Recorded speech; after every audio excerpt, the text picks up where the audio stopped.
Friends, నేను మీ doctor Swapna Chekkuri from Hyderabad women and fertility centre. Welcome to my channel.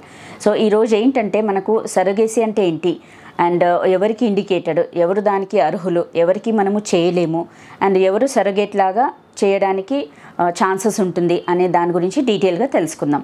So friends, basically surrogacy అనేది ఏంటంటే అద్దె గర్భము. అంటే మనకు ఇంటెండింగ్ కపుల్ ఎవరైతే తన గర్భం లోపల మోయలేకపోయిన వాళ్ళు ఏంటంటే అద్దె గర్భంకు వెళ్తారు.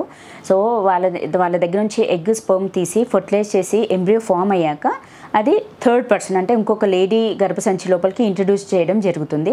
సో ఆ సరగేట్ మదర్ ఏంటంటే 9 నెలలు కూడా బేబీని మోసి డెలివరీ తర్వాత ఇమీడియట్గా ఈ కపుల్ అంటే ఇంటెండింగ్ కపుల్ వాళ్ళ బేబీని తీసుకుంటారు. సో ఆబ్వియస్లీ జెనెటిక్ మెటీరియల్ అనేది intending couple.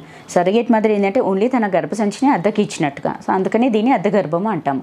And then what are the indications, ఎవరు సరగేసికి వెళ్ళొచ్చు అంటే ఎవరికైతే పుట్టుకతోనే యూట్రస్ ఉండదు, కొందరికి ఏంటంటే యూట్రస్ చిన్నగా ఉంటుంది, infantile uterus and congenital malformations of uterus, లేదంటే యూట్రస్ లోపల పొర బాగా సివియర్గా డ్యామేజ్ అయ్యి like in case of tuberculosis TB effect అయ్యి కూడా యాషర్మన్ సిండ్రోమ్ లాగా వచ్చి ఎండోమెట్రియం అనేది చాలా పల్చగా ఉండి అసలు డెవలప్ అవ్వని వాళ్ళకు కూడా సరగేసి అనేది ఆప్షన్ ఉంటుంది. అండ్ దెన్ కొందరికి ఏంటంటే గర్భసంచి ఆపరేషన్స్ అంటే గర్భసంచి క్యాన్సర్ కానీ లేకపోతే పెద్ద పెద్ద ఫైబ్రిడ్స్ ఉన్నప్పుడు ఒక్కొక్కసారి తీయాల్సిన అవసరం పడుతుంది. సో వాళ్ళు కూడా వాళ్ళ ఓన్ బేబీని కనొచ్చు సరగేసి ద్వారా.